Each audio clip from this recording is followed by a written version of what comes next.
étendu, je le rappelle. Donc c'est des choses qui sont à la fois anciennes, parce que le plan Vigipirate, c'est les années 90, mais la radicalisation du plan Vigipirate, l'accélération des mesures d'exception, c'est assez récent, et ça date d'avant Macron, par ailleurs.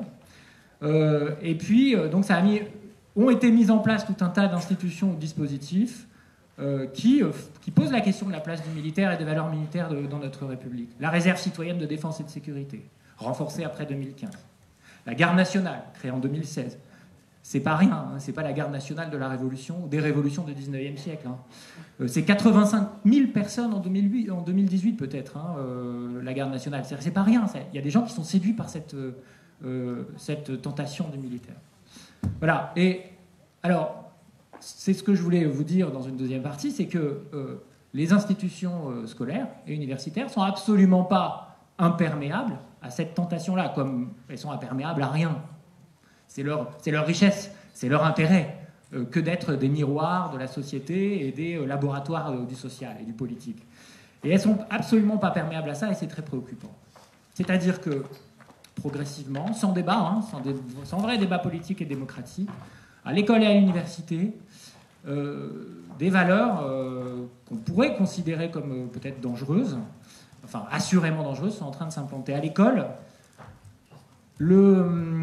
l'inflation des valeurs militaires a été constatée après la suppression du service militaire en 1997, au partir du moment où la loi a confié à l'éducation nationale l'enseignement de la défense. Donc ça, c'est une des missions de l'école, hein, puisque séparer finalement, supprimer le service militaire, ça veut dire qu'il a fallu, qu'on a jugé bon de transmettre à l'école cette mission-là. Donc ça s'appelle le parcours de citoyenneté, qui comprend donc l'enseignement de défense à l'école, le recensement à 16 ans et la journée d'appel de préparation à la défense.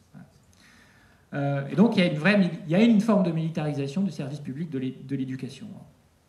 Et cette mission-là, elle est fondée sur une expression qui est vide de sens, qui fait absolument pas consensus et qui est difficile à définir, qui s'appelle l'esprit de défense. L'esprit de défense, c'est une expression qui est utilisée par le ministère de l'Éducation nationale comme quelque chose à transmettre aux enfants, avec une définition très floue. Je cite le site du ministère de l'Éducation nationale. L'esprit de défense, c'est une attitude active qui s'acquiert en premier lieu par l'enseignement de défense, défini par les programmes, mais aussi par l'appropriation des valeurs fondamentales de notre pays. On ne dit pas de notre République, on dit de notre pays. D'accord ? Là, je pense qu'il y a, si on est là pour réfléchir dans les mots, et dans la manière dont les mots, finalement, insinuent des modes de pensée qui peuvent être dangereux et qui peuvent transmettre des valeurs qui ne sont pas celles de l'école républicaine telle qu'on la souhaite, je crois qu'il faut qu'on réfléchisse à ce genre d'expression un petit peu comme au devoir de mémoire, c'est-à-dire une espèce d'injonction qui se multiplie sur les enseignantes, les enseignants et leurs élèves pour participer aux commémorations républicaines et pour obéir à ce devoir de mémoire sans trop se poser de questions. Donc voilà, on crée quoi là ? Assurément pas de l'esprit critique et assurément pas de l'émancipation au sein de l'institution scolaire.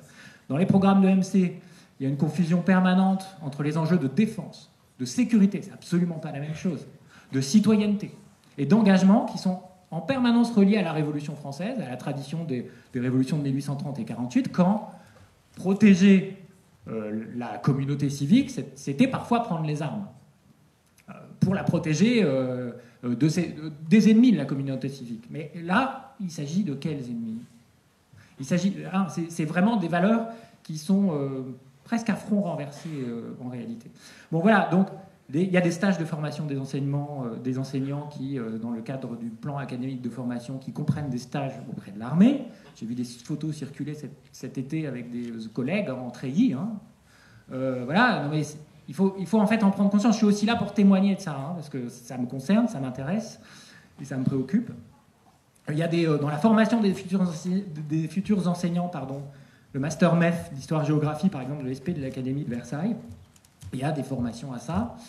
Et puis, il y a des classes qui sont spécialisées, qui sont labellisées défense et sécurité globale, qui sont nées dans l'Académie de Nice. Alors, dans le Sud-Est, il y a peut-être des gilets jaunes, mais je sais ce qu'il y a aussi dans le Sud-Est et dans l'Académie de Nice.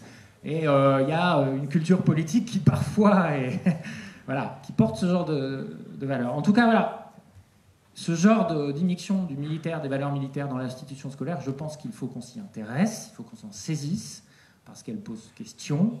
Et elle favorise une inflation de la notion de défense, de sécurité, etc., qui est mise un peu à toutes les sauces. Par exemple, il y a une classe défense et sécurité globale de l'Académie de Dijon. Là, je suis sur le site de l'Académie de Dijon, dans une classe de 3e professionnelle, et qui a fait des stages de sécurité environnementale. Avec, là, par exemple, la réalisation d'un jardin. Donc, on applique le terme de sécurité à ça. Vous voyez, bon. La défense des valeurs républicaines et du patrimoine. Défense économique, avec l'utilisation de logiciels pour reconstruire une chapelle. Défense économique. Défense du territoire des populations, avec l'intervention de la gendarmerie, des pompiers lors des journées de la sécurité routière, etc. Mais vous voyez bien, là, il y a un vrai problème notionnel d'emploi des mots, etc., qui dit quelque chose de notre République autoritaire, je crois. Je ne vous parle pas de la volonté du ministère de l'Éducation nationale de multiplier le recrutement de gendarmes pour seconder les proviseurs, comme au lycée Utrio de Stein. D'accord ? C'est une expérience qui existe depuis la rentrée de la Toussaint, là, en novembre. Un gendarme a été nommé comme proviseur adjoint, et voilà. Enfin, à l'université, ce qui est préoccupant, donc l'université, elle aussi, alors ça fait encore moins de bruit parce qu'on s'y intéresse encore moins à l'université comme lieu de fabrique de la citoyenneté, mais les étudiants, c'est des jeunes adultes, mais il y a aussi des missions d'éducation, de transmission à l'université. Bon. Et il y a quelque chose qui a été créé, des dispositifs qui sont créés aussi tout près à l'emploi, c'est les créations des référents défense et sécurité nationale. Il y en a un par université, ils sont nommés par la présidente et souvent le président, c'est des hommes de l'université. Et ils sont obligatoires depuis 2009. Leur rôle, donc il y en a un ou une par université, c'est d'informer sur les filières et les études de défense qui existent dans l'établissement, de promouvoir au sein des enseignements disciplinaires la prise en compte des notions de défense et de sécurité nationale, de favoriser la création d'unités d'enseignement libre défense et sécurité nationale. Vous voyez bien que là, il y a une immixtion dans l'enseignement et dans la recherche publique de ces notions-là, et de faire connaître aux étudiants les possibilités d'engagement au profit de la défense. Voilà, donc ça, c'est aussi quelque chose qui n'est pas connu, qui n'est pas très connu, qui, de mon point de vue, est préoccupant, parce que ça passe par un droit de regard et une influence du ministère des Armées sur le ministère de l'Enseignement supérieur et de la Recherche, et sur la vie de nos étudiants, en réalité. Hein, et ça va aussi dans la politique de la recherche, dans les crédits publics. Le ministère des Armées est en train d'injecter de l'argent sur des programmes de recherche qu'on appelle des War Studies, qui sont très bien. C'est-à-dire que c'est intéressant, surtout quand on a une armée professionnelle, que la société civile étudie, regarde, etc., la question militaire. C'est évidemment essentiel. Mais le grand danger, c'est évidemment l'influence de l'une sur l'autre. Et que la question de l'indépendance de la recherche et de l'enseignement est évidemment pas débattue. C'est bien ça le problème. Donc il y a même des diplômes, des DU, diplômes universitaires, enjeux de défense et de sécurité nationale. Il y en a un qui a été créé à Montpellier en 2017. Comme les DU laïcité, d'ailleurs, l'université est aussi instrumentalisée pour la formation des imams, notamment la laïcité telle qu'on l'envisage dans cette République. Donc j'appelle à la vigilance sur ces questions-là aujourd'hui. C'est un processus qui est enclenché donc, depuis le milieu des années 90, qui s'accélère aujourd'hui. Les personnes qui occupent ces dispositifs-là, je pense aux référents défense, sont parfois des gens qui sont convaincus qu'il est de l'intérêt même de la société civile de contrôler, d'avoir un droit de regard sur les questions militaires, et ça je suis assez convaincu, mais les personnes passent, les dispositifs restent. Et je ne sais pas aux mains de qui ils seront aux prochaines élections. La contre-révolution, c'est un peu comme la révolution. On la voit venir, on la redoute ou on l'espère, mais une fois qu'elle est là, en tout cas on ne la voit pas arriver. Et on ne la voit arriver que quand elle est là. Et donc je terminerai là-dessus.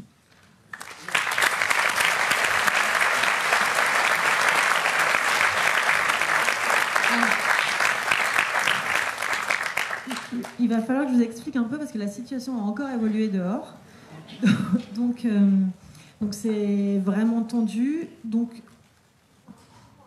fait, il reste des places assises. Si c'est possible pour les personnes qui sont... Non mais en fait, c'est pas ça, ils ont fait une jauge, ils ont compté, il y a des gens debout, enfin, ils sont... Mais en fait, c'est qu'ils ont compté le nombre de gens qui sont rentrés, il y a des gens qui sont rentrés qui sont pas assis... Donc on a tenté tout pour faire entrer plus de gens. Mais par contre, ce qu'on va faire, c'est que les intervenants, Nathalie Quintane, là, elle va mettre son manteau, elle va aller parler. Je vais leur faire une petite lecture pour les détendre. Voilà. Et je pense que ça va être la meilleure des solutions.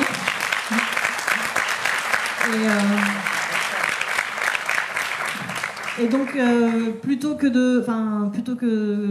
d'arrêter ici, en fait, ce qu'on va faire, c'est qu'on va le faire en 2 parties. Une partie intérieure, pour ceux qui sont au chaud, qui ont eu la chance d'arriver tôt. Et après, nos gentils intervenants vont aller dehors parler à ceux qui n'ont pas pu rentrer.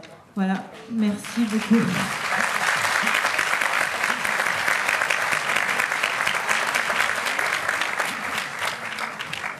Et donc, oui, qui est-ce qui parle? Oui. Peut-être que pour les gens qui sont assis, vu que notamment il y a tous les noms de personnes qui étaient assises sur le siège, peut-être se rapprocher. Ah, mais ils laisseront pas rentrer plus de gens dans la salle. Ah, si vous êtes assis par terre contre votre gré, vous pouvez vous asseoir sur des chaises, en fait, c'est ça. Mais je pense que... Ben, donc ceux qui veulent, il y a effectivement des places un peu partout.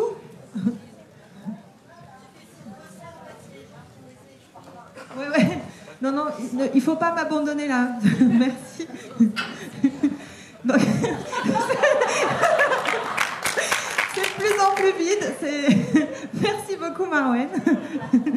Donc, il nous reste un intervenant de grande qualité. Et là, en fait... Oui, c'est vrai que je dis ça, j'ai pas encore entendu le texte. Mais... Et donc, Sylvie Gravagna est venue aussi à la dernière minute pour nous lire le texte que Annie Ernaux nous a envoyé. Donc merci à elle d'être venue comme ça vraiment au dernier instant.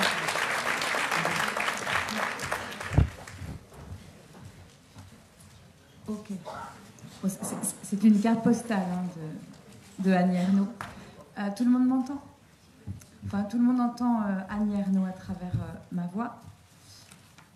En moins de 3 semaines, le gouvernement de Macron a dévoilé sa nature, celle d'un pouvoir décidé à réprimer avec la plus grande violence toute manifestation et à utiliser les pires méthodes pour empêcher la contestation et l'insurrection. Faire le décompte des grenades et flashballs tirés, des blessures graves infligées et des gardes à vue, des condamnations lourdes, est proprement sidérant. Ce gouvernement, qui ne représentait qu'une frange aisée de la population, se sait désormais fragile. Et il est prêt à tout parce qu'il a peur.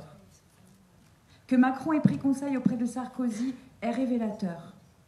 Il faut que nous soyons unis, nombreux, pour dénoncer cette dérive autoritaire et pour nous y opposer de toutes les façons et de toutes nos forces. Bien amicalement, Annie Ernaux.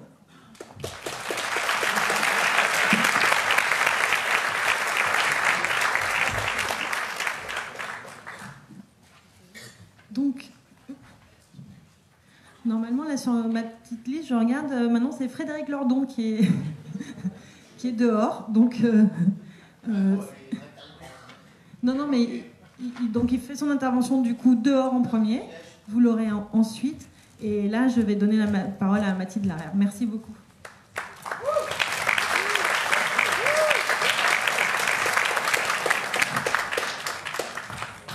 Bon bah désolé, vous n'avez pas Frédéric, vous avez moi. Alors, dérive autoritaire. Je pense que tous ceux qui sont ici, si vous êtes ici, c'est parce que vous voyez très bien de quoi on parle. Combien d'entre vous se sont fait piquer les lunettes de piscine ou le foulard avant d'arriver dans une manif? Combien se sont fait gazer, il ne faut pas dire gazer, ça ne plaît pas Eindhoven, dans les manifs? Ah bien, BHL, ouais, enfin, de toute façon, c'est un peu les mêmes, ouais. Combien se sont pris des bouts de grenades de désencerclement? Alors, flashball, moi, j'ai pas fait. LDB 44 non plus, mais enfin, je préfère pas. Voilà, bon, ça, hein, ouais. Ça, j'ai compris, ça, de toute façon, je n'ai pas touché. Donc ça, c'est ce que l'on voit de façon le plus évidente, hein. Suffit aussi de taper sur un moteur de recherche condamnation gilet jaune, et là, vous voyez défiler les traces innombrables d'une justice expéditive et complètement inéquitable, avec des jugements assez incroyables. Ça, c'est le truc le plus évident. Et puis, il y a plein de trucs très sournois. Je vais vous lire un courrier qu'ont reçu les chefs d'établissement des Bouches-du-Rhône aujourd'hui, qui a fuité grâce au SNES, un courrier de la DACEN, donc Éducation nationale. Je vous lis. Mesdames, Messieurs, afin d'éviter que s'installent chez nos élèves et leurs parents des éléments d'information relatifs à la réforme du lycée et du bac, tronqués, voire fallacieux, Je vous demanderai de bien veiller à ce que nos établissements ne puissent accueillir des temps de réunion communes entre enseignants, parents et élèves. Sans vouloir aller à l'encontre du droit réglementaire, c'est-à-dire que le légal devient réglementaire, c'est pas très bon signe, hein, parce que le légal c'est plus difficile à enlever, mais sans vouloir aller à l'encontre du droit réglementaire de nos collègues en termes de réunion, il est important que nous restions maîtres des messages. Voilà, c'est ça qui est envoyé au chef d'établissement. Ça a fuité parce que le syndicat l'a fait fuiter. Mais voilà, c'est ça aussi. C'est pas seulement les lacrymos, etc. S'ensuit d'ailleurs une demande au chef d'établissement de faire remonter les informations sur les réunions qui pourraient avoir eu lieu. Mon Dieu, quelle horreur. Donc, la dérive autoritaire, pour moi, c'est ça. C'est marrant parce que quand j'ai tweeté qu'il y avait cette réunion, le réflexe des gens, enfin, j'ai eu des réponses, c'est « Ouais, ça va, on n'est pas en dictature, c'est pas Erdogan. » Ah ouais, bon. En gros, c'est binaire, c'est-à-dire que soit on est en démocratie, soit on est en dictature. C'est la vie ou la mort. Mais alors, les 50 nuances de dérive autoritaire, là, c'est pas vraiment étudié d'une certaine façon. C'est comme si on disait à un mec malade à l'hôpital, en train de perdre un organe après l'autre, « Ouais, mais c'est bon, te plains pas, on va pas te soigner, t'es pas mort. » C'est le même niveau de bêtise, en fait, d'une certaine façon. Et on a l'impression que pour certains, le suffrage universel, c'est justement, si je veux suivre ma métaphore médicale, comme un vaccin qui protégerait à 100% de la dictature. Alors, il y a du suffrage universel, c'est bon, il n'y a pas de risque de dictature. Alors qu'en fait, quand on regarde, toujours métaphore médicale, en vrai, c'est un peu de l'homéopathie. Hein. C'est-à-dire que ça a bon goût, ça roule sous la main, mais en fait, c'est pas très efficace pour protéger contre la dictature, en fait, le suffrage universel. Reste que, oui, on n'est pas encore dans une dictature, mais ce qui est intéressant, c'est de voir comment justement une démocratie peut dériver autoritairement. Comment peut s'insuffler ces 50 nuances de dérive autoritaire? Comment ça se fait? Pour le faire, d'abord, il faut qu'on le rende acceptable. Plusieurs l'ont dit, il faut que les gens soient anesthésiés, qu'ils acceptent ces choses-là. Et comment on anesthésie les gens? Il y a plusieurs stratégies, elles sont toutes à l'œuvre. Il y en a une d'abord qu'a évoquée Guillaume, je l'ai vu, il est là. C'est un poète à moi. C'est l'usage politique de la terreur. Il n'y a pas mieux que de profiter de la stupeur, de l'effroi, du sentiment de deuil et de nécessité et d'urgence qui suit un attentat. On l'a vu effectivement avec l'état d'urgence. Mais historiquement, c'est prouvé. Moi, je travaille un petit peu sur les dérives autoritaires. Elles ont toujours lieu après des attentats. Attentat de la rue Saint-Nicaire pour Napoléon, POF, dérive autoritaire du consulat. C'est après la monarchie de Juillet et l'attentat de 1835, la machine infernale de Fieschi, qu'on a les lois scélérates qui mettent fin à ce qui restait de liberté publique sous la monarchie de Juillet. 1894, attentat dans l'hémicycle anarchiste, s'ensuit les lois scélérates. Et voilà, loi Hollande, l'état d'urgence, juste après les attentats. Donc cet usage de la peur pour mettre en place des formes autoritaires, c'est classique. Deuxième stratégie, eh bien on va multiplier les reculs démocratiques, ces formes de violence autoritaire, mais en marge, dans des espaces ou face à des populations qu'on va moins regarder et qui vont pas forcément susciter une réprobation massive. Et on le fait comme ça, petit à petit, mais ça habitue les gens. Dans les espaces coloniaux ou post-coloniaux, que sont les territoires d'outre-mer, on le sait, la répression, la criminalisation est beaucoup plus forte en Guadeloupe, en Martinique, que dans l'Hexagone. Puis en banlieue, les banlieues pauvres, pas les banlieues riches, où les gens sont doublement stigmatisés par leurs origines et la pauvreté. Dans des espaces ciblés, les ZAD, Notre-Dame-des-Landes, le Testé, contre les migrants, ou ceux qui les aident, ou qui les aident, celles ou ceux qui les aident. Je ne sais pas si vous avez vu aujourd'hui les 7 de Brégançon, certains se sont pris jusqu'à 4 mois ferme. Oui, excusez-moi, c'est un peu l'émotion, vous savez, c'est pas... Ouais, c'est vrai, mais il y en a un qui a 4 mois ferme quand même. Ouais. Autre espace où ils sont intervenus, c'est marrant parce que ça, j'entendais des gens qui m'en parlaient, j'avais pas fait gaffe, c'est les supporters de foot. Parce qu'on se disait, il va en parler, donc j'en parle pas, je te le laisse. Mais vous verrez, les supporters de foot, en fait, on faisait pas gaffe parce qu'on pensait qu'il y avait plein de trucs à l'intérieur.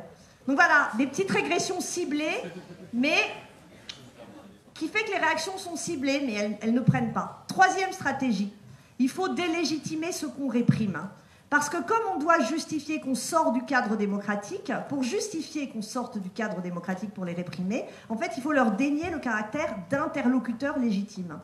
Alors, d'un seul coup, les voici qui n'ont plus de contenu politique dans ce qu'ils réclament. Ils ne sont que grogne, colère, désordre, violence, sauvagerie, menace. Et avec tous les mots que peuvent mobiliser les médias pour ça, on les vide en fait de leur légitimité politique. Donc petit à petit, vous voyez, on fait bouillir la casserole dans laquelle il y a la fameuse, vous connaissez la métaphore, hein, on fait bouillir une casserole dans laquelle il y a une grenouille, et puis en fait, quand elle est morte, elle ne s'est pas vue mourir. Ben, c'est un peu ce qui arrive à la démocratie au bout d'un moment. Parce qu'on s'habitue. On s'habitue à avoir des syndicalistes emprisonnés en Guadeloupe, on s'habitue à avoir des zadistes tués par des grenades, on s'habitue à avoir des jeunes étranglés par la police, on s'habitue à avoir des lycéens en garde à vue. Ça s'ajoute, mais malgré tout, au bout du compte. Et moi, j'ai été hyper choquée des réactions des gens après Mantes-la-Jolie qui disaient, même Ségolène Royal, oh, ça leur fera des souvenirs. Non mais ça va pas la tête, ça, mais... L'autre stratégie, c'est assez efficace, c'est qu'on supprime des programmes d'histoire, l'histoire des dérives autoritaires. On a regardé avec le collectif Aggiornamento les programmes d'histoire, là, les nouveaux. Alors franchement, vous savez quoi, le Premier Empire, waouh, super. Non mais c'est l'égalité civile, c'est trop beau. C'est-à-dire que le code civil est présenté comme positif, il n'y a pas mention dans les programmes des inégalités ouvriers-patrons, des inégalités hommes-femmes, etc. Le second empire, c'est pareil, waouh, droit de grève, c'est pas exactement ce qui s'est passé, hein, c'est un peu plus compliqué. On a l'impression que voilà, c'est le progrès social, le second empire, mais tous les aspects autoritaires qui sont au cœur du césarisme, dont Guillaume a reparlé et qu'on revoit ressurgir, disparaissent des programmes. Donc ça, c'est très grave si on n'enseigne pas aux gens les moments où, dans notre histoire, nos régimes ont dérivé de façon autoritaire. Si, même quand ils ont dérivé de façon autoritaire, on présente ces programmes, enfin dans ces programmes, comme des régimes finalement assez positifs. Hein. Allez, ça va, le Second Empire, c'était sympa quand on regarde un petit peu. Donc voilà. Ce qui fait que finalement, petit à petit, on grignote tout, le droit à manifester, le droit à exprimer ses opinions, en vertu d'un pseudo-droit de sécurité. Alors je vous rappelle que dans les droits de l'humain, je dis les droits de l'humain, hein, pas les droits de l'homme, dans les droits de l'humain, il n'y a pas de droit de sécurité, c'est le droit de sûreté. Et le droit de sûreté comprend la résistance à l'arbitraire. Donc la sécurité, c'est pas là. Et puis évidemment, le sacro-saint droit de propriété. Ça, c'est sûr que pour celui-là, on ne le remet pas trop en compte. Alors au final, qu'est-ce qu'on fait au bout du compte? C'est pour ça qu'on est là. On peut être optimiste ou pessimiste. On peut être optimiste en disant « Ouais, on est tous là ». D'ailleurs, c'est un peu triste, il y en a qui ne peuvent pas rentrer. Donc ça veut dire qu'on voulait être plus nombreux encore. Ça, c'est bien. Mais en même temps, on est représentatif de quoi? Est-ce qu'on n'est pas toujours les mêmes, finalement, à se dresser contre tout ça? On ne peut pas savoir. Je ne sais pas si on est plus ou moins nombreux. Moi, à chaque fois, j'ai envie qu'on soit plus nombreux. Mais est-ce qu'on l'est vraiment plus nombreux à goder contre ces trucs-là? En revanche, il y a une chose est sûre, il ne faut pas qu'on arrête. Parce que ça, sinon, parce que justement, on est là pour essayer de gueuler. Donc, qu'est-ce qu'on peut faire? Faut organiser les plaintes en justice. Faut essayer de faire des défenses collectives. Pour les lycéens d'Arago, la défense collective, ça a été super efficace. Faut lutter ensemble. Pas de cas particuliers. Ils sont défendus tous ensemble, ils ont été libérés ensemble. Il faut demander, parce qu'on est en démocratie, qu'on s'en saisisse des droits qui sont encore les nôtres. Demander de suspendre l'emploi des flashballs, des LBD 40, des grenades. Ici, d'autant qu'elles ne sont pas utilisées en Europe. Donc on peut le demander. Il faut réclamer des sanctions administratives pour toutes les interpellations arbitraires et notamment préventives. Il faut demander des commissions d'enquête parlementaires pour les dérives policières et judiciaires. Parce que c'est nos droits. Ok, on n'est pas Erdogan, et qu'on exerce nos droits, on peut le faire pour essayer de protéger dans la mesure du possible. Il faut qu'on médiatise, qu'on diffuse tous les abus, toutes les formes de dérive, il faut qu'on fasse passer les enquêtes. Enfin, le boulot, il faut le faire. Il faut lutter pour l'abrogation de la loi sécurité intérieure d'octobre 17 qui banalise l'état d'urgence. Il faut refuser absolument tout risque. Là, on risque qu'il y ait une réinstauration de l'état d'urgence, en plus avec l'attentat de Strasbourg. Là, il faudra faire super attention. Et il faut qu'on se coordonne, tous les comités de soutien à toutes les victimes des violences, quelles qu'elles soient, policières, judiciaires. Il faut absolument qu'on travaille collectivement, parce que sinon, on va se faire bouffer. Et c'est con parce qu'il reste un tout petit peu de démocratie. Merci.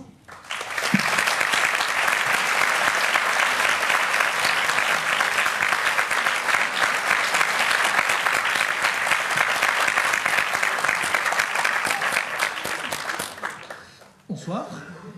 Bon, j'ai un petit peu la pression parce qu'on a dit que j'allais faire une intervention géniale, mais je vous laisserai en juger à la fin. Et avant d'arriver au cœur de mon propos, moi je voulais vous raconter deux petites histoires, dont une sur les supporters de foot, parce que finalement, un stade, on a l'impression que c'est une communauté pleine et entière et unie. Mais en fait, un stade, c'est une petite société. Alors vous avez les gens dans les loges qui sont là plus pour manger des toasts de caviar que pour regarder le match, et à l'autre extrême, vous avez souvent dans les virages ou dans les copes, les groupes de supporters qu'on appelle les ultras, et qui sont là pour animer le stade, soutenir leur équipe, etc. Et cette population, c'est finalement, à l'ère contemporaine, l'une des premières qui a subi les arrestations préventives, qu'aujourd'hui on voit se répandre pour tous les manifestants, donc que Mediapart, par exemple, a chroniqué très bien sur le mouvement des Gilets jaunes. Et c'est par une loi du 23 janvier 2006, déjà une loi portant sur le terrorisme, comme quoi c'est pas nouveau que le terrorisme est utilisé pour affaiblir les libertés individuelles. Il y a eu la création de ce qui était appelé l'interdiction administrative de stade. Et cette interdiction administrative de stade, elle s'oppose à l'interdiction judiciaire de stade, qui est donc, comme son nom l'indique, prononcée par la justice, alors que l'interdiction administrative était prononcée par le préfet pour prévenir des potentiels incidents. Donc finalement, ce qu'on a vu se mettre en œuvre, c'est la répétition à plus petite échelle, comme tu disais, sur les marges de la population, des arrestations préventives qu'on voit aujourd'hui. Et ces interdictions administratives de stade, ça pouvait être très lourd en termes de conséquences, puisque elles peuvent durer jusqu'à 2 ans, parce qu'elles existent encore évidemment, et il peut y avoir des obligations de pointage à un commissariat toutes les 2 semaines, pour vous dire un peu le niveau de contrôle social que ça suggère. Et l'autre petite histoire, c'est pas vraiment une petite histoire, mais c'est quelques mois plus tôt, c'est la mort de Zied Ebouna, avec les émeutes de 2005 et tout ce qui s'est succédé, et les violences policières qu'il y a eu dans les banlieues, et plutôt que des violences policières, à ce moment-là, le révélateur de ces violences policières. Et malheureusement, à cette époque-là, il y a eu souvent une occultation de ces violences policières, voire une légitimation. Combien de fois, notamment dans les médias, on peut entendre s'il prend un coup de matraque ou s'il prend un coup de flashball, c'est peut-être qu'il a bien cherché et que c'est un délinquant, pour résumer. Peut-être pour caricaturer, mais je ne crois pas. Et tout ça pour dire, c'est pas pour dire que ces 2 populations avaient raison avant tout le monde et qu'elles étaient seules à créer dans le désert, mais plus pour dire qu'il y a certaines parties de la population qui s'organisent depuis longtemps contre l'arbitraire et l'autoritarisme de l'État. Et que, j'ai perdu mon fil, et que donc oui, ces populations ont été les cobayes finalement de ce qu'on voit aujourd'hui avec cet autoritarisme qui est aujourd'hui étendu au mouvement social au sens large. Donc je pense qu'il y a beaucoup à apprendre de ces deux populations, mais on pourrait se dire qu'il y a simplement à apprendre. Mais je ne crois pas. Parce que je crois que c'est pas une option et c'est une nécessité de s'unir, comme je disais, pour pouvoir lutter contre ça. Parce que dans ton dernier blog, Frédéric, tu parlais de la force du nombre, qui est effectivement de notre côté. Mais pour qu'elle soit de notre côté, il faut qu'on en prenne conscience et qu'on soit réellement unis. Sinon, ça ne sera pas la force du nombre et on sera chacun dans notre coin, on se fera manger, comme tu viens de le dire. Et d'ailleurs, depuis son arrivée au pouvoir, Macron il mène une attaque globale contre le système français. Et je pense que c'est la seule réponse pertinente à cette attaque globale, c'est une réponse globale. Et donc une union la plus large possible, comme il semblerait se mettre en place actuellement. On a pu voir le comité Adama appelé à manifester avec les Gilets jaunes. Ça fait 2 samedis de suite qu'un cortège s'élance de Saint-Lazare pour rejoindre les Champs-Élysées et rejoindre les Gilets jaunes. Ils n'ont pas pu tout le temps le faire parce qu'ils ont été empêchés aussi. Il y a eu beaucoup de barrages et beaucoup d'empêchements pour y aller. Et donc je crois que c'est très important de s'unir pour partager cette expérience, mais aussi pour montrer qu'on fait corps et qu'on est plusieurs. Et samedi, je ne sais pas si vous avez vu, mais sur les Champs-Élysées, il y avait eu un drapeau français avec les 3 étoiles, 1789, 1968, 2018, pour dire que c'était un peu une nouvelle révolution, même si je suis plus 1871 que 1789. Mais par contre,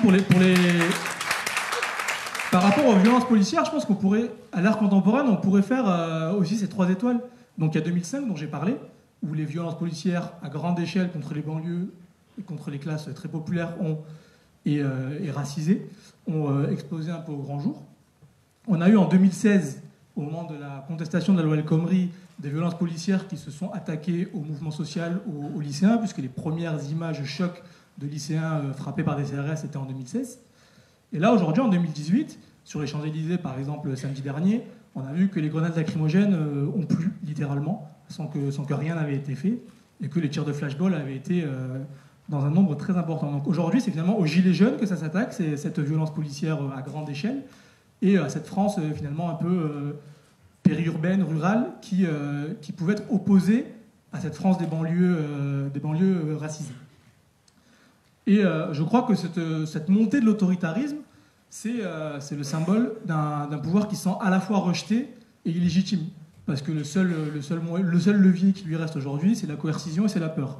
Comme on a pu le voir avant samedi dernier, l'appel à ne pas manifester sur les Champs-Élysées, on nous prédisait une guerre civile et des morts, sans caricaturer.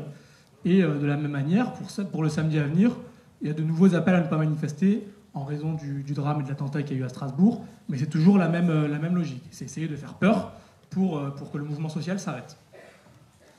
Et je crois que cette union, elle est nécessaire, et je pense que Nuit debout illustre bien cette nécessité de cette union, parce que s'il y a eu, je pense, un échec relatif de Nuit debout, relatif parce que les idées qui ont été plantées pendant Nuit debout ont germé, et peut-être que Mélenchon et son programme ont fait 20% parce qu'il y avait eu Nuit debout. Mais je pense qu'il n'y avait pas eu cette convergence entre les banlieues et les élites intellectuelles un petit peu de la gauche et cette France périurbaine. C'est un peu ce que François Ruffin explique quand il dit de réconcilier les deux cœurs sociologiques de la gauche. Et peut-être que là, on a une occasion de le faire, parce que peut-être qu'en 2016, on n'était pas assez mature et qu'il fallait que plus de monde fasse malheureusement l'expérience de la violence policière pour se rendre compte qu'elle était complètement aveugle et qu'elle n'est absolument pas justifiée. C'est un peu noir comme tableau, mais je pense qu'il y a aussi dans le mouvement actuel des motifs d'espoir très grands, et notamment au niveau de la bataille culturelle. Parce que ce qu'on voit, c'est que depuis un mois, grosso modo, depuis le surgissement du mouvement des Gilets jaunes, c'est c'est nos idées qui sont finalement sur le devant de la scène. C'est la lutte contre les inégalités, une meilleure répartition des richesses. Et d'ailleurs, dans l'intervention de Macron lundi soir, il y a eu une tentative un peu pathétique et qui rejoint, je pense que c'est parce que c'est aussi Nicolas Sarkozy qui l'a conseillé, mais son grand débat sur l'identité nationale, l'immigration et je ne sais plus c'est quoi, et la laïcité, évidemment, c'est un peu un moyen de casser ces revendications sociales pour essayer de réimposer une vision identitaire et un clivage identitaire. Et le dernier point que je voulais aborder, c'est celui de la violence. Parce que souvent, on nous explique que la violence ne résout rien. Et moi, je suis un grand fan de Camus. Et Camus a une phrase sur la violence, une réflexion sur la violence qui me paraît très pertinente. C'est dans L'Homme révolté, il écrit « La violence est à la fois nécessaire et injustifiable. Alors, je crois qu'il faut lui garder son caractère exceptionnel et la resserrer dans les limites que l'on peut. » Et je pense que pour faire tomber le capitalisme, c'est des limites qui sont acceptables.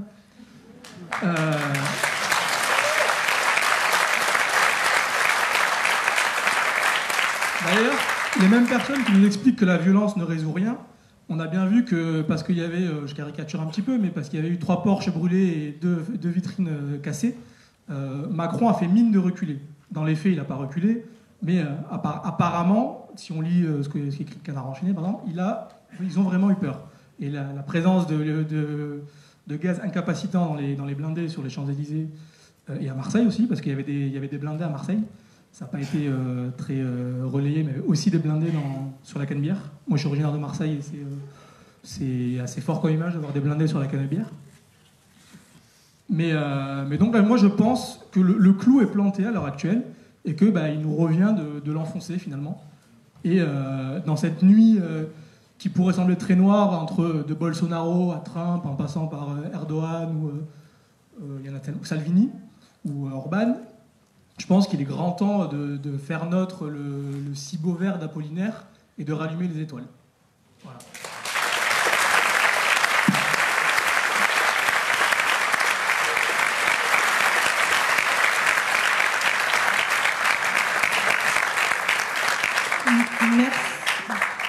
Merci beaucoup à Marouane Belkacem que j'avais pas eu le temps de présenter avant, donc je le présente après. Donc merci beaucoup à Marouane Belkacem qui veut être présenté comme blogueur. Alors, apparemment, un point sur l'extérieur, je crois qu'ils sont... Alors, il n'y en a plus que 10. Ben, si tu veux, ça t'embête d'y aller? Merci beaucoup. Pardon? Ouais. Donc, merci beaucoup d'aller parler aux gens à l'extérieur. Effectivement, on va vous donner la parole à la salle. Il nous reste Thierry de Peretti qui va lire un texte que nous a écrit spécialement Jérôme Ferrari. Et comme on est extrêmement organisé, on les a même imprimés. Ah, mais voilà. Merci beaucoup à lui aussi d'avoir accepté hier soir très tard de venir pour lire le texte de Jérôme Ferrari. Vraiment, encore une fois, merci. Bonsoir. Alors c'est un texte que Jérôme Ferrari a écrit, composé entre hier soir et ce matin, que je lis, qui va résonner avec tout ce qui a été dit. Le dimanche 2 décembre, j'ai traversé le 8e arrondissement pour me rendre à Orly. Sur le boulevard Haussmann, il y avait encore quelques barrières de chantier empilées, de grands panneaux de contreplaqué sur les vitrines, et je n'ai pas pu retirer de liquide au désespoir du chauffeur de taxi parce que les distributeurs automatiques avaient été cassés. Pour un lendemain de guerre civile, c'était quand même assez décevant. Je ne suis pas journaliste, mais il me semble que Paris n'offrait qu'une ressemblance assez lointaine avec Beyrouth en 82 ou Vukovar en 91, et ne pouvait, avec la meilleure volonté du monde, faire figure de candidat sérieux à l'illustration du chaos. Bien sûr, il y eut des dégradations et des pillages, de la violence, donc, c'est vrai. Un article paru sur le site du Monde le 12 décembre nous donne d'ailleurs une idée assez claire du niveau de cette violence, qu'on en juge. Mais, en fin d'après-midi, une horde de pilleurs défonce la vitrine de la petite boutique et la pille sous les yeux de voisins terrifiés et de badauds sidérés. Plusieurs d'entre eux filment la scène avec leur smartphone.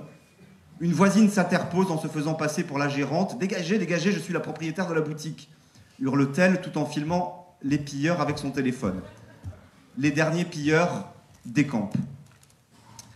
La férocité de la horde qu'une voisine terrifiée, mais heureusement armée d'un smartphone, suffit à faire décamper, donne évidemment le frisson. Cet extrait est assez révélateur de la modération sémantique dont font preuve les médias quand il s'agit de décrire les manifestations. Et encore, je n'ai pas cité les éditorialistes de chaînes d'infos continues.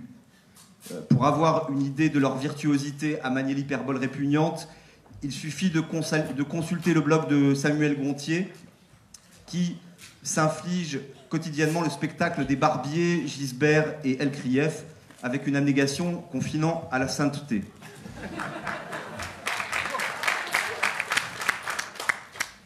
Peut-être vivons-nous dans une société si apaisée que le moindre débordement, la moindre incivilité nous apparaissent comme insupportables. Nous serions saisis d'horreur à la vue d'une poubelle en flammes. Notre délicate sensibilité nous ferait voir un émule de Pol Pot dans chaque pilleur de magasin de souvenirs. Nous n'aurions foi que dans les vertus du dialogue raisonnable et fraternel pour résoudre les conflits politiques. Après tout, nous vivons dans une belle et grande démocratie qui garantit à chacun le droit de s'exprimer sans recourir à la violence. Cette explication charitable est évidemment fausse. Et pas seulement fausse, mais odieuse et indécente. Car la violence bien réelle de la police n'émeut pas grand monde sur les plateaux de télévision. Je parle ici, je le précise, parce qu'il faut bien que les mots signifient de temps en temps quelque chose, de mains arrachées et d'orbites fracturées, pas de la vandalisation d'un distributeur automatique. Pourtant, de très nombreux témoignages et des vidéos attestent de manière incontestable que les bien nommées forces de l'ordre ont systématiquement eu recours aux matraques, aux tirs de flashball et aux grenades de désencerclement, alors même qu'elles ne faisaient face à aucune menace immédiate. Y a-t-il ici matière à sidération ? C'est ainsi que depuis des semaines, l'euphémisme répond systématiquement à l'hyperbole dans une dialectique particulièrement abjecte qui n'a pas d'autre but que de justifier a priori la disproportion de la riposte de l'État. Le message est très clair. Votre colère, vos revendications, votre simple velléité de manifester constituent une violence intolérable qui justifie les interpellations préventives. Entre vos mains, des fioles de sérum physiologique, des masques de protection, des pétards dont l'usage est déconseillé aux moins de 12 ans deviennent des armes d'une dangerosité manifeste. Entre les mains des policiers, le LBD 40 et la grenade GLIF 4 sont des jouets inoffensifs et bien sûr, évidemment, républicains. Si une vieille dame est blessée chez elle par l'explosion d'une lacrymogène et décède le lendemain d'un arrêt cardiaque sur la table d'opération, il ne faut donc pas s'étonner que le procureur de Marseille affirme, sans rire, qu'il n'y a aucun lien entre les deux événements. Je ne doute pas que dans l'exercice quotidien de son métier, il fasse un usage aussi prudemment sceptique du principe de causalité. La violence qui vous touche n'est pas une violence, elle n'existe pas, elle n'est rien. Vous ne comprenez pas qu'on veut votre bien. Vous ne comprenez pas grand-chose en vérité. Il faut tout vous expliquer, faire preuve de pédagogie, comme avec les enfants, parce que vous êtes des enfants. Mais vous prenez tout mal. Quand le président dit en traversant la rue, il vous trouve du travail, c'est juste une maladresse ou c'est trop subtil pour vous. Peu importe que par contrepartie, cette phrase signifie exactement si vous ne trouvez pas de travail, c'est que vous ne vous êtes même pas donné la peine de traverser la rue, que vous êtes donc des branleurs, des feignasses, incapables de faire des efforts pour vous en sortir. Et si vous êtes rétifs à la pédagogie, on vous punira comme on punit les enfants, c'est-à-dire, si j'ai bien compris, en vous faisant agenouiller en ligne, face à un mur, les mains derrière la tête, en filmant votre humiliation. On fera de vous une classe bien sage. Et puis, ça vous fera un souvenir, ainsi que le remarque une admirable humanité, avec une admirable humanité, celle qui fut jadis la candidate de gauche à l'élection présidentielle. Je crains de m'être un peu trop laissé aller à des considérations morales. Il faudrait peut-être conclure sur un plan strictement pragmatique. Après tout, ces pratiques peuvent être à la fois ignobles et efficaces. Le policier qui compare les lycéens de Mantes à une classe bien sage, réflexion qui sonne à mes oreilles d'enseignants laxistes et paranoïaques comme un reproche ironique, a tout à fait raison. En employant ces méthodes, nous n'aurions jamais affaire qu'à des classes bien sages. Si on pouvait taser les retardataires et les bavards, gazer les plagiaires, ramener les insolents à la raison à coups de flashball, ou tant qu'à faire exécuter pour l'exemple les élèves perturbateurs, nous ferions tous cours dans un silence de cathédrale. Hélas, la peur n'est pas la paix, la contrainte n'est pas l'autorité, la force n'est pas la justice, l'avilissement n'est pas la sanction. En ayant systématiquement recours à la peur, la contrainte, la force et l'affilissement, le gouvernement ne se montre pas seulement ignoble, mais inefficace, parce qu'il ne produira que de la haine. Que cette haine soit ou non justifiée est hors de propos. Elle est seulement un effet nécessaire de la façon dont le gouvernement conçoit le dialogue social et maintient de l'ordre. J'ai un peu honte d'avoir à formuler une conclusion d'une trivialité si consternante. Il n'est évidemment pas difficile à comprendre que si l'on me matraque en me traitant d'imbécile et en affirmant sans rire que c'est de ma faute, on ne doit pas s'attendre à ce que je m'en trouve tout pétri d'amour et de gratitude. Il faut croire que nos gouvernants ont développé une forme d'intelligence supérieure qui les rend insensibles au charme de l'évidence. Voilà qui, je l'avoue, me sidère davantage qu'une vitrine défoncée.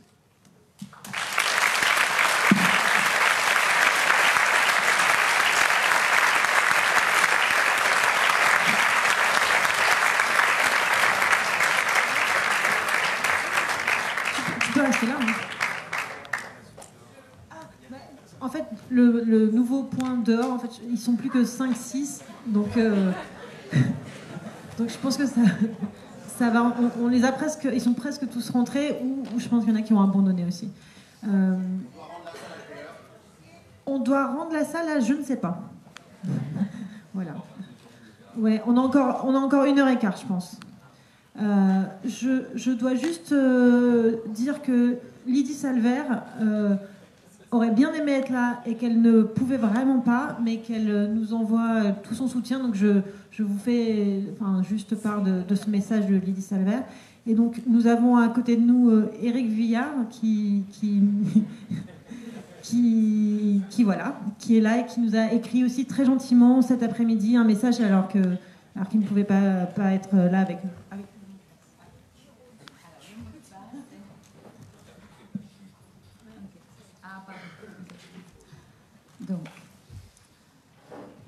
Le temps est orageux. Tous les indices concordent. Même les experts semblent soudain douter de leur savoir. Nous assistons, sur fond d'angoisse planétaire, à des soulèvements auxquels leur fréquence donne l'allure d'une nécessité. On dirait qu'une idée est en train de faire le tour du monde. Partout, dès qu'il entre en action, l'homme ordinaire recourt à une démocratie spontanée pour organiser la prise de parole et de décision. Cet usage de la démocratie est conforme au penchant égalitaire dont je pense que l'immense majorité a fait, aujourd'hui, l'une des bases de son catéchisme. Les hommes sont égaux. Malgré les jouissances de l'image et de la marchandise, et peut-être même un peu grâce à elle, l'idée d'égalité fait donc son chemin. La leçon bourgeoise qu'on croyait inoffensive et destinée aux seuls possédants s'est inoculée en l'homme au-delà de toute espérance. Voici la bonne nouvelle.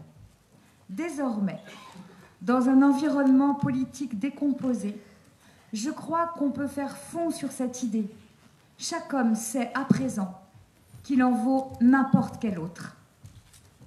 La police et la magistrature sont bien emmerdées. Leur métier est de repérer des responsables, de désigner les meneurs, puis de les incarcérer pour en finir.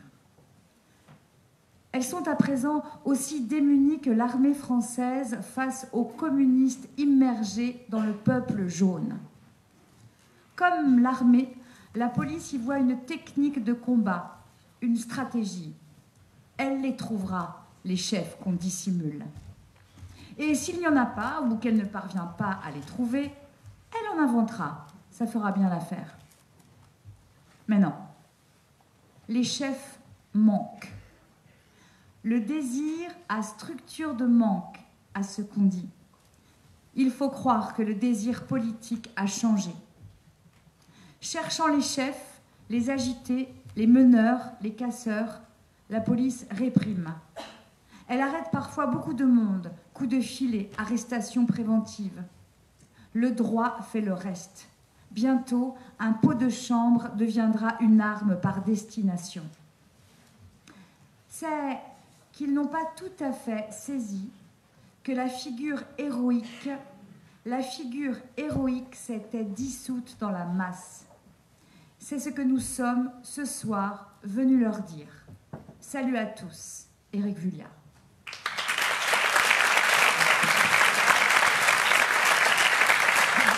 Merci beaucoup Sylvie Gravana d'être venue lire ces textes. Et donc notre dernière intervention, après il y aura Éric Bénal qui fera un petit message et Arthur aussi. Et ensuite il y aura enfin la parole à la salle. Et donc le dernier intervenant, c'est Frédéric Lordon. Merci. Je me suis engagé très volontiers à dire, revenant à l'intérieur, une chose de l'extérieur, dont on vous a tenu quand même passablement informé, je crois. Magali vous en a dit beaucoup.